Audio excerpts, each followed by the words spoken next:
죽은 깨투성이 얼굴로 어찌 시집을 가겠습니까? 황해도 어느 마을, 가난한 처녀의 얼굴에는 죽은 깨가 가득했습니다. 하지만 그 처녀가 장독대 앞에 섰을 때 마을 전체의 운명이 바뀌기 시작했습니다. 곡식 한 톱도 허투루 여기지 않던 손이 간장독을 채우는 순간 누구도 예상치 못한 기적이 펼쳐졌습니다.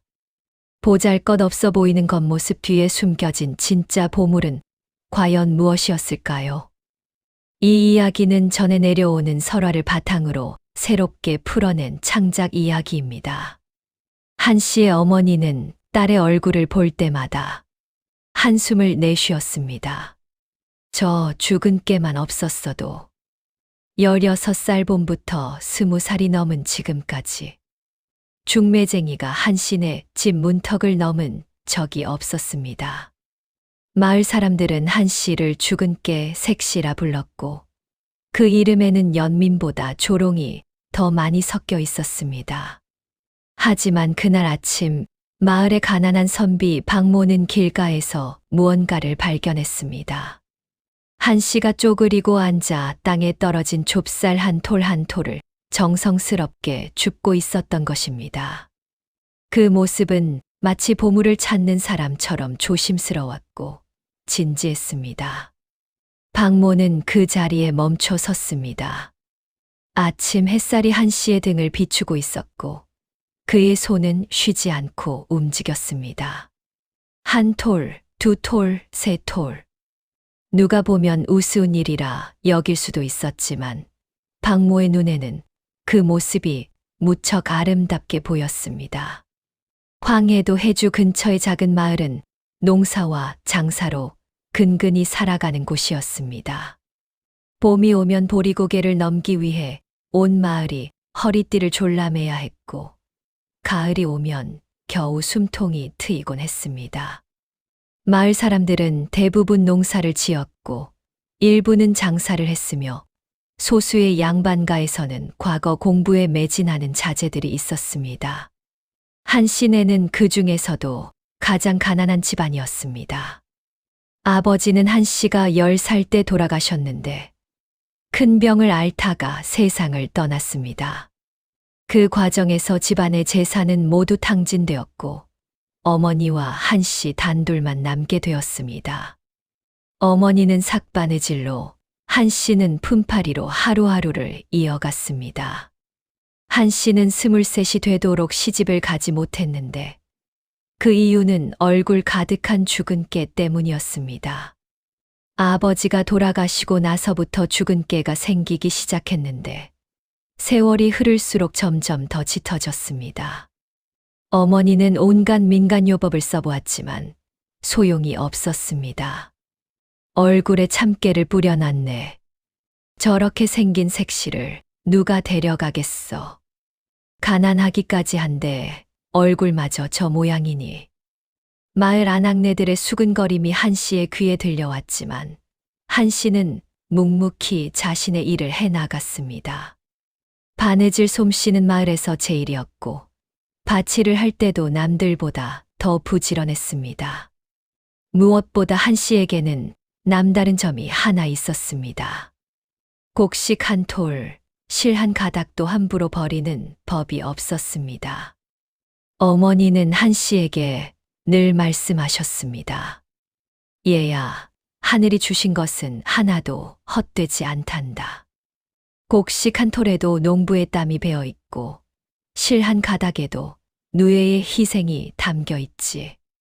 그러니 무엇이든 소중히 여겨야 한다. 한씨는 어머니의 가르침을 가슴 깊이 새겼습니다. 길을 가다가 떨어진 곡식을 보면 반드시 주워 담았고 바느질을 할 때는 실 한 가닥도 낭비하지 않았습니다. 사람들은 그런 한씨를 보고 인색하다고 수근거렸지만 한씨는 개의치 않았습니다. 한편 마을의 선비 박모는 25의 나이에도 장가를 들지 못한 처지였습니다. 집안이 몰락한 양반가의 후손으로 할아버지 대에는 제법 이름을 날렸다고 하나 아버지 대에 와서 몰락했습니다. 아버지는 일찍 돌아가셨고 어머니와 박모 단둘이 남았습니다. 박모는 과거 공부에만 매달려 있었지만 번번이 낙방하기를 반복했습니다. 18배 처음 과거에 응시한 이후 7번이나 떨어졌습니다. 그의 어머니는 아들이 하루빨리 장가를 들어 대를 이어주기를 바랐지만 박모는 과거에 급제한 후에 혼인하겠다며 고집을 부렸습니다. 과거도 중요하지만 나이가 벌써 30이 넘지 않았느냐.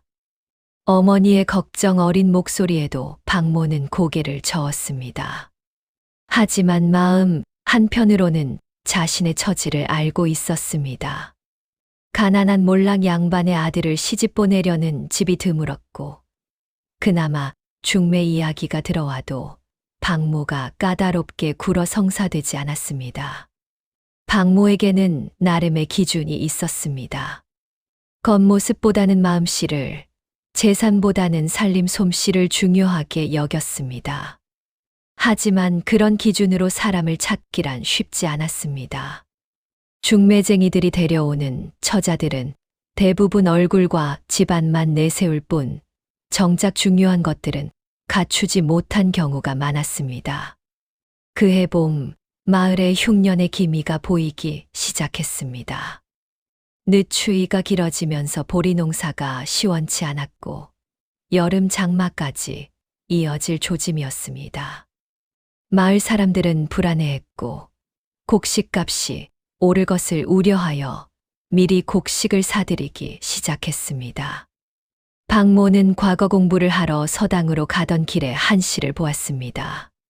한 씨는 길가에 쪼그리고 앉아 무언가를 줍고 있었는데 가까이 다가가 보니 누군가 흘리고 간 좁쌀이었습니다. 한 톨, 두 톨 뜻 땅바닥에 흩어진 좁쌀을 한 씨는 정성스럽게 치맛자락에 모으고 있었습니다. 박모는 잠시 그 모습을 지켜보았습니다. 다른 사람 같으면 그냥 지나쳤을 작은 곡식 알갱이들을 한 씨는 마치 보물처럼 소중히 다루고 있었습니다. 햇볕이 따가운 한낮이었지만 한 씨는 땀을 흘리며 한 톨 한 톨 정성스럽게 주워 담았습니다. 저건 주워봤자 한 줌도 안 될 텐데. 박모는 속으로 생각했지만 한 씨의 모습에서 눈을 떼지 못했습니다. 죽은 깨 투성이 얼굴은 전혀 아름답지 않았지만 곡식 한 톨을 대하는 그 정성스러운 태도가 묘하게 마음에 남았습니다. 한 씨는 좁쌀을 다 주운 후 치맛자락을 조심스럽게 들고 일어났습니다. 그리고 집으로 돌아가는 길에 또 한 번 멈춰 섰습니다. 길가에 떨어진 볼이 이상 몇 개가 보였던 것입니다. 한 씨는 그것마저 주워서 치맛자락에 담았습니다. 박모는 그날 하루 종일 한 씨의 모습을 잊을 수 없었습니다. 서당에서 공부를 하는 동안에도 집으로 돌아오는 길에도 계속 그 모습이 떠올랐습니다. 그날 저녁 박모는 어머니에게 말했습니다. 어머니, 제가 혼인할 사람을 찾았습니다. 어머니는 깜짝 놀라 수저를 떨어뜨렸습니다. 무슨 소리냐? 갑자기 무슨? 한 씨 내 딸입니다. 뭐라고? 그 죽은 깨투성이 색시를 말하는 게냐? 어머니는 펄쩍 뛰었습니다. 아무리 집안이 가난해도 그렇지 마을에서 가장 가난하고 얼굴까지 볼품없는 처녀를 며느리로 들이겠다니 말이 되지 않았습니다. 아들아, 정신 차려라. 내가 비록 과거에는 떨어졌어도 양반가의 후손이 아니냐. 어찌 그런 천한 집안에 그것도 얼굴이 그 모양인 계집을 데려오겠다는 게냐? 어머니, 저는 그 사람의 됨됨이를 보았습니다. 길가에 떨어진 좁쌀 한 톨도 허투루 여기지 않고 줍는 사람이라면 살림을 맡겨도 될 것입니다. 그게 무슨 소리냐? 곡식 줍는 것과 살림하는 것이 같으냐? 그건 그냥 인색한 것일 뿐이다. 아닙니다, 어머니. 저는 그 사람의 눈빛을 보았습니다. 탐욕스러운 눈빛이 아니라 모든 것을 소중히 여기는 눈빛이었습니다. 모자 사이의 실랑이는 밤늦도록 이어졌습니다. 어머니는 온갖 이유를 들어 반대했고 박모는 자신의 뜻을 굽히지 않았습니다. 내가 정 그러겠다면 내가 직접 그 집에 가서 보겠다. 내 말대로 괜찮은 계집이라면 내가 허락하마. 다음 날 박모의 어머니는 한씨네 집을 찾아갔습니다. 초라한 초가집이었고 마당에는 닭 몇 마리가 돌아다니고 있었습니다. 하지만 집안은 말끔하게 정돈되어 있었고 마당도 깨끗하게 쓸려 있었습니다. 한씨의 어머니가 나와 박모의 어머니를 맞이했습니다. 두 사람은 방으로 들어가 이야기를 나누었고 한씨는 차를 대접했습니다. 박모의 어머니는 한씨를 유심히 살펴보았습니다. 얼굴의 주근깨는 소문대로 심했지만 행동거지는 단정했고 말씨는 공손했습니다. 차를 따르는 모습도 조심스러웠고 손님을 대하는 태도도 예의 바랐습니다. 혼담을 의논하러 왔습니다만 박모의 어머니가 말을 꺼냈고 한씨의 어머니는 놀란 표정을 지었습니다. 저희 같은 집안에 정말 감사한 말씀입니다. 두 어머니는 오랫동안 이야기를 나누었습니다. 박모의 어머니는 한씨의 어머니가 지혜롭고 현명한 사람임을 알 수 있었습니다. 그리고 한씨가 어머니의 가르침을 잘 따르고 있다는 것도 느낄 수 있었습니다. 집으로 돌아온 박모의 어머니는 아들에게 말했습니다. 내 뜻대로 하거라. 그 계집의 어머니를 보니 딸도 괜찮을 것 같구나. 하지만 나중에 후회하지는 말아라. 박모는 기뻐하며 어머니께 절을 올렸습니다. 혼담이 오간다는 소문이 마을에 퍼지자 사람들은 모두 놀라워했습니다. 박선비가 미쳤나? 하필이면 죽은 께 색시를? 그래도 양반 채통이 있지. 어찌 그런 집안과 혼인을 하려는 건지. 과거에 7번이나 떨어지더니 정신까지 이상해진 게 아닐까. 마을 사람들의 수군거림 속에서도 혼례 준비는 진행되었습니다. 한씨네는 가난했지만 딸의 혼수를 준비하기 위해 어머니가 가지고 있던 마지막 비녀까지 팔았습니다. 박모네도 형편이 넉넉하지 않았지만 최소한의 예를 갖추기 위해 노력했습니다. 마침내 혼례날이 왔습니다. 한씨는 초라한 혼례복을 입고 가마에 올랐습니다. 죽은 께 가득한 얼굴이 붉은 연지로도 가려지지 않았지만 한씨는 조용히 미소를 지었습니다. 마을 사람들이 수군거리는 소리가 들렸지만 한씨는 개의치 않았습니다. 시집 온 첫날 한씨는 집안 구석구석을 살펴보았습니다. 박모네 집은 양반가답게 제법 큰 기와집이었지만 곳곳에 세월의 흔적이 역력했습니다. 지붕의 기와는 몇 장이 깨져 있었고 담장도 곳곳이 무너져 있었습니다. 하지만 집안은 깨끗하게 정돈되어 있었고 시어머니의 살림 솜씨가 엿보였습니다. 뜰에는 장독대가 있었는데 된장독과 간장독이 여러 개 놓여 있었습니다. 한씨는 장독대 앞에 오래 서 있었습니다. 하나하나 독을 열어보고 냄새를 맡았습니다. 된장의 색깔을 보고 간장의 맛을 보았습니다. 시어머니는 며느리의 행동이 이상해서 물었습니다. 뭘 그리 유심히 보고 있느냐? 아무것도 아닙니다, 어머님. 그저 장독을 둘러보고 있을 뿐입니다. 우리 집 장독은 대대로 내려온 비법으로 담근 것이다. 특히 된장은 맛이 일품이지. 한씨는 고개를 끄덕였지만 표정이 심각했습니다. 며칠 동안 한씨는 장독대를 여러 번 들여다보았고 밤에는 별을 보며 무언가 생각에 잠겼습니다. 일주일쯤 지난 후 한씨는 시어머니께 조심스럽게 말씀드렸습니다. 어머님, 제가 한 가지 부탁드려도 될까요?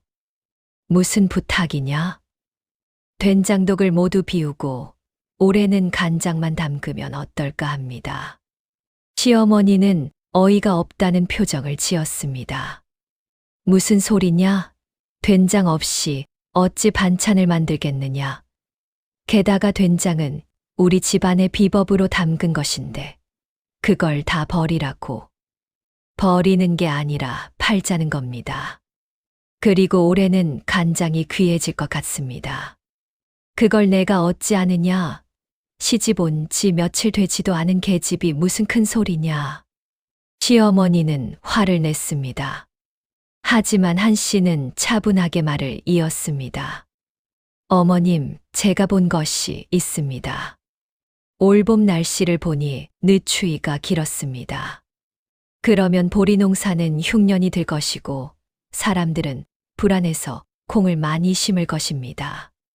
하지만 여름 장마가 오래 갈 것 같지 않고 오히려 가뭄이 올 것 같습니다. 그러면 콩농사는 예상외로 풍년이 들 것입니다. 그래서 콩이 많아지면 된장을 담그는 집이 많아질 것이고 된장값은 떨어질 것입니다. 하지만 간장을 담그려면 좋은 콩과 충분한 소금이 필요한데 너도 나도 된장만 담그려 하면 간장 담글 재료가 부족해질 것입니다. 그러면 간장값이 치솟을 것입니다. 시어머니는 며느리의 말을 듣고 놀랐습니다. 시집 온 지 며칠 되지 않은 색시가 날씨와 농사, 시장의 흐름까지 읽어낸다는 것이 믿기지 않았습니다. 내 말이 맞다는 보장이 있느냐? 확실하지는 않습니다. 하지만 제가 본 바로는 그럴 가능성이 높습니다. 박모는 아내의 말을 듣고 눈이 커졌습니다. 처음에는 그저 알뜰한 사람이라고만 생각했는데 시장의 흐름까지 읽을 줄 아는 사람이었던 것입니다. 어머니, 한 씨의 말대로 해보시는 게 어떻겠습니까? 하지만 시어머니는 고개를 저었습니다. 안 된다. 대대로 내려온 우리 집 된장을 어찌 함부로 팔겠느냐. 그리고 간장만 담근다는 게 말이 되느냐? 된장 없이 어떻게 밥상을 차리란 말이냐? 시장에서 조금씩 사다 먹으면 됩니다. 우리가 파는 된장값으로 충분히 살 수 있을 것입니다. 한 씨는 더 이상 말하지 않았습니다. 며느리가 시어머니를 설득하기에는 한계가 있었습니다. 하지만 한 씨는 포기하지 않았습니다. 며칠 후 시어머니가 마을 장터에 나갔다가 돌아왔을 때 표정이 심상치 않았습니다. 이상하구나. 오늘 장터의 콩이 너무 비쌌어. 작년보다 값이 2배는 올랐더구나. 그리고 농부들이 모두 콩을 심는다고 난리더라. 한 씨는 조용히 말했습니다. 제 말씀이 틀리지 않았습니다, 어머님. 지금이라도 된장을 파시면 좋은 값을 받으실 수 있습니다. 시어머니는 며느리를 다시 보았습니다. 죽은 깨 투성이 얼굴은 여전히 볼품 없었지만 그 눈빛만은 또렷하고 영리해 보였습니다. 그리고 무엇보다 며느리의 말이 들어맞기 시작했습니다. 알았다. 하지만 모두 팔 수는 없다. 절반만 팔고 나머지는 남겨두마. 그렇게 하시지요, 어머님. 이렇게 해서 한 씨는 집안의 된장 절반을 내다 팔기 시작했습니다. 박모네 된장은 맛이 좋기로 소문나 있었기에 금방 팔려 나갔습니다. 그 돈으로 한 씨는 콩과 소금을 사들여 간장을 담그기 시작했습니다. 마을 사람들은 이 소식을 듣고 또 한 번 수근거렸습니다. 박선비네가 미쳤나 봐. 된장을 팔아치우고 간장만 담근다잖아. 죽은 깨 색시가 집안을 망치고 있어. 저러다 굶어 죽겠네. 박모의 친척들도 찾아와 걱정하는 척하며 핀잔을 주었습니다. 박모야, 정신 차려라. 내가 아무리 과거에 급제하지 못했다 해도 집안까지 망쳐서야 되겠느냐? 저 계집의 말을 듣다가는 집안이 거덜날 것이다. 죽은 깨 투성이 얼굴에 머리까지 이상한 것 같으니.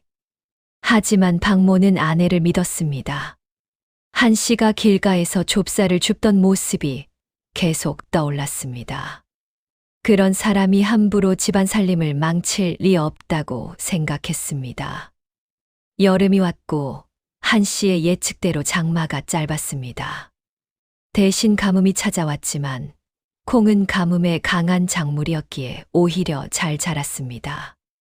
농부들은 기뻐했고 풍년을 기대했습니다. 한 씨는 그 사이에도 부지런히 일했습니다. 시어머니를 도와 집안일을 하고 남는 시간에는 바느질을 해서 돈을 벌었습니다. 그리고 그 돈으로 조금씩 쌀과 곡식을 사들여 저장했습니다. 올가을에는 곡식값이 떨어질 것입니다. 그러니 지금 조금씩 사두는 게 좋습니다. 한 씨의 말에 시어머니는 이제 귀를 기울이기 시작했습니다. 며느리의 예측이 계속 들어맞고 있었기 때문입니다. 가을이 왔습니다. 박모는 또다시 과거에 응시했지만 이번에도 떨어졌습니다. 8번째 낙방이었습니다. 낙방 소식을 듣고 돌아온 박모의 얼굴은 참담했습니다. 한 씨는 남편을 위로했습니다. 서방님, 낙심하지 마십시오. 언젠가는 반드시 급제하실 것입니다. 나는 이제 늙었소. 25 나이에 아직도 과거에 급제하지 못하다니. 나는 무능한 사람이요. 그렇지 않습니다. 서방님은 훌륭한 분입니다. 다만 아직 때가 오지 않았을 뿐입니다. 때라니. 언제 그때가 온단 말이오? 반드시 옵니다. 제가 믿습니다. 한 씨의 다정한 위로에 박모는 조금씩 기운을 되찾았습니다. 그리고 그 겨울 한 씨의 예언이 현실이 되기 시작했습니다.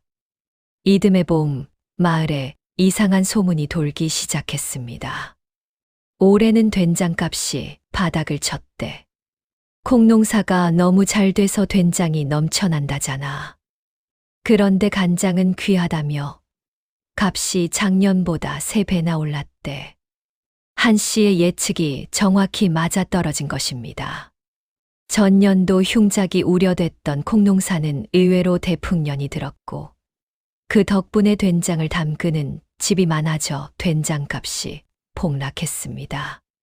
반면 단장을 담그는데 필요한 좋은 콩과 소금이 부족해지면서 간장값은 치솟았습니다. 박모네는 간장을 팔기 시작했습니다. 작년에 담가둔 단장이 마을에서 소문이 났고 멀리서까지 사람들이 찾아왔습니다. 박선빈의 간장이 제일 좋다던데요. 한 동만 팔아주십시오. 돈은 얼마든지 드리겠습니다. 간장을 팔아 들어온 돈은 상상을 초월했습니다. 작년에 된장을 팔았던 돈의 10배가 넘는 이익이었습니다. 박모네 집은 단번에 마을에서 가장 부유한 집안 중 하나가 되었습니다. 시어머니는 며느리를 붙잡고 감격했습니다. 내가 잘못 봤구나. 내가 우리 집안을 일으켜 세웠다. 내가 아니었으면 우리는 여전히 가난하게 살았을 것이다. 아닙니다, 어머님. 제가 한 것은 아무것도 없습니다. 다만 자연의 이치를 조금 헤아렸을 뿐입니다. 그리고 이 모든 것은 어머님께서 허락해 주셨기에 가능했습니다. 하지만 한 씨의 지혜는 이것만이 아니었습니다. 간장을 팔아 번 돈으로 한 씨는 논밭을 사들였습니다. 가뭄으로 어려움을 겪던 농부들이 헐값에 땅을 내놓았고 한 씨는 그것을 매입했습니다. 올해는 비가 많이 올 것입니다. 그러면 논농사가 잘 될 것입니다. 한 씨의 말대로 그해 여름에는 적당한 비가 내렸고 논농사는 풍년이 들었습니다. 박모네가 산논에서도 많은 쌀이 수확되었습니다. 그리고 그해 가을 한 씨는 또 한 번 예측을 했습니다. 내년 봄에는 보리가 귀해질 것입니다. 지금 보리를 많이 사두시면 좋겠습니다. 또 시작이로구나. 이번에는 무슨 근거냐? 시어머니는 이제 며느리의 말을 의심하지 않았지만 궁금해서 물었습니다. 올가을 날씨가 너무 따뜻합니다.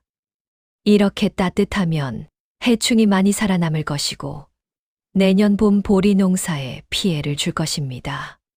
한 씨의 말대로 다음해 봄에는 보리 농사가 크게 실패했습니다.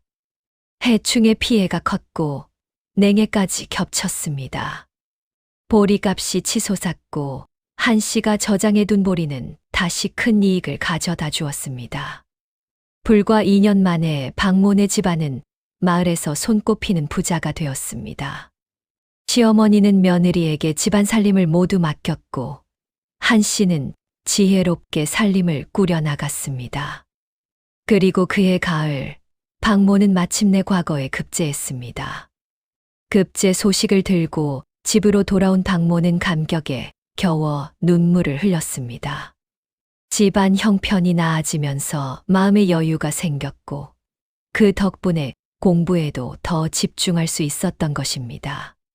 게다가 한 씨가 베껴준 깨끗한 글씨의 책들, 정성스럽게 준비해준 밤참들, 모든 것이 힘이 되었습니다.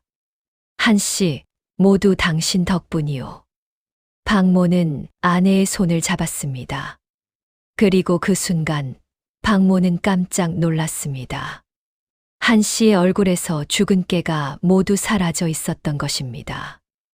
마치 옷같이 맑고 고운 살결이 드러나 있었고 그 모습은 세상 어느 미인 못지않았습니다. 당신의 얼굴이 죽은 깨가 모두 사라졌소. 박모는 놀라서 말을 더듬었습니다. 한 씨는 부끄러운 듯 미소를 지었습니다. 제 얼굴에 죽은 깨는 가난의 표시였나 봅니다. 집안이 부유해지니 사라졌습니다. 시어머니도 며느리의 얼굴을 보고 놀라워했습니다. 이럴 수가. 이렇게 아름다운 얼굴이었구나. 마치 선녀 같지 않으냐. 마을 사람들도 한 씨의 변화한 모습을 보고 모두 놀랐습니다. 예전에 죽은 깨 색시라고 놀리던 사람들은 부끄러워서 고개를 들지 못했습니다. 내가 눈이 없었구나. 겉모습만 보고 사람을 판단했던 내가 부끄럽다. 그날 밤 박모는 아내에게 물었습니다. 당신은 처음부터 알고 있었소. 죽은 깨가 사라질 것을. 한 씨는 고개를 저었습니다. 아닙니다. 저도 몰랐습니다. 다만 제가 아는 것은 진심으로 노력하면 언젠가는 복이 찾아온다는 것뿐입니다. 당신은 정말 지혜로운 사람이요. 장독대를 보고 시세를 읽고 날씨를 보고 농사를 예측하고 곡식 한 톨도 허투루 여기지 않는 마음. 서방님, 제가 배운 것은 어머니께서 가르쳐 주신 것입니다. 어머니는 늘 말씀하셨습니다. 하늘이 주신 것은 하나도 헛되지 않다고. 그러니 모든 것에 감사하고 아껴야 한다고. 그리고 자연의 이치를 살피면 미래를 알 수 있다고 하셨습니다. 한 씨의 눈가에 눈물이 맺혔습니다. 일찍 돌아가신 아버지를 생각하니 마음이 아팠던 것입니다. 박모는 아내를 꼭 껴안았습니다. 당신을 만난 것이 내 인생 최고의 행운이요. 당신이 아니었다면 나는 여전히 가난한 낙방 선비로 살고 있었을 것이요. 저도 서방님을 만난 것이 큰 복입니다. 서방님은 제 겉모습이 아니라 마음을 보아주셨습니다. 이후 박모는 벼슬길에 올라 훌륭한 관리가 되었습니다. 백성들의 어려움을 잘 살폈고 농사와 장사에 도움이 되는 정책을 많이 펼쳤습니다. 사람들은 박모를 어진 관리라 칭송했습니다. 한 씨는 집안을 잘 돌보며 시어머니를 지극정성으로 모셨습니다. 시어머니는 며느리를 진심으로 사랑했고 마을 사람들에게 자랑했습니다.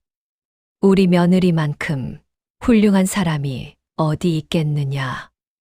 얼굴도 아름답지만 마음은 더욱 아름답다. 두 사람 사이에는 아들 둘, 딸 하나가 태어났고 아이들 모두 부모의 가르침을 받아 착하고 영리하게 자랐습니다. 한 씨는 아이들에게 어머니께 배운 가르침을 전했습니다. 하늘이 주신 것은 하나도 헛되지 않단다. 곡식 한 톨, 실 한 가닥도 모두 소중한 것이야. 그리고 사람을 볼 때는 겉모습이 아니라 마음을 보아야 한다.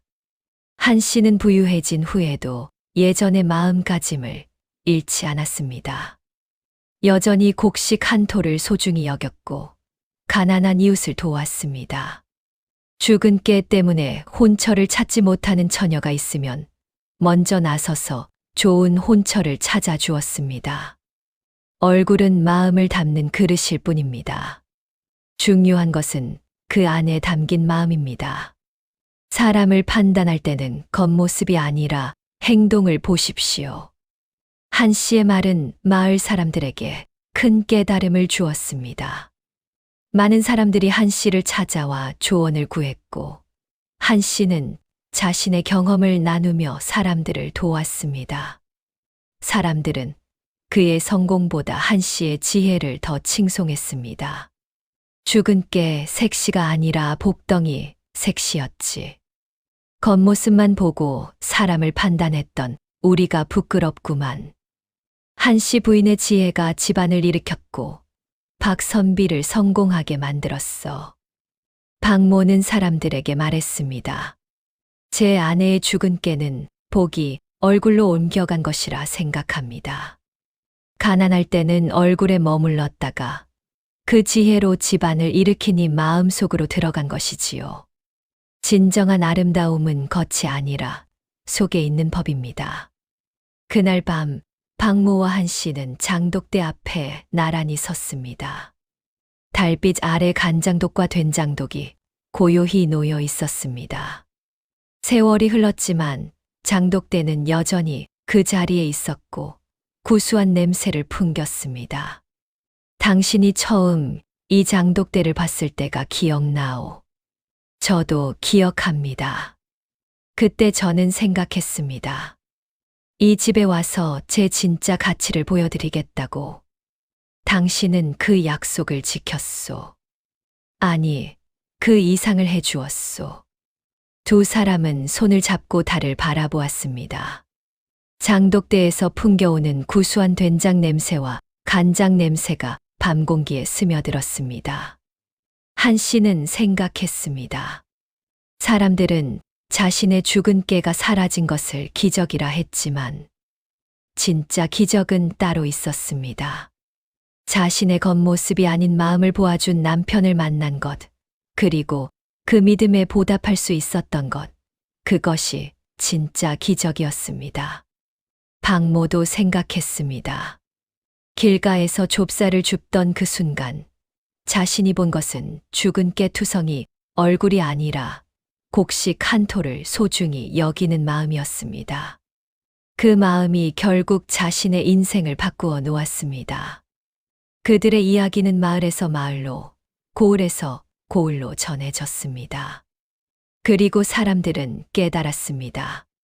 진정한 아름다움은 겉모습에 있는 것이 아니라 마음 속에 있다는 것을, 그리고 그 마음을 알아보는 눈을 가진 사람이 진정 지혜로운 사람이라는 것을 말입니다. 한 씨와 박모는 평생을 함께하며 서로를 아끼고 존중했습니다. 그들의 집은 언제나 웃음소리가 끊이지 않았고 가난한 이웃들에게는 따뜻한 피난처가 되었습니다. 시어머니는 행복하게 여생을 보냈고 손주들에게 둘러싸여 편안히 눈을 감았습니다. 임종 전에 시어머니는 며느리의 손을 꼭 잡고 말했습니다. 내가 우리 집에 온 것은 하늘이 주신 복이었다. 고맙다. 정말 고맙구나. 한 씨는 눈물을 흘리며 시어머니의 손을 잡았습니다. 시어머니는 자신을 진심으로 받아들여 주었고 믿어 주었습니다. 세월이 더 흘러 한 씨와 박모도 나이가 들었지만 두 사람의 사랑은 변하지 않았습니다. 저녁이면 여전히 장독대 앞에 나란히 서서 달을 바라보았고 지나온 세월을 이야기했습니다. 당신을 만나 정말 행복했소. 저도 서방님을 만나 행복했습니다. 그들의 자손들은 훌륭하게 자라 세상에 이바지했고 한 씨의 가르침은 대대로 전해졌습니다. 꼭식 한 토를 소중히 여기는 마음, 겉모습이 아니라 본질을 보는 지혜, 어려운 이웃을 돕는 따뜻한 마음이 자손들에게 이어졌습니다.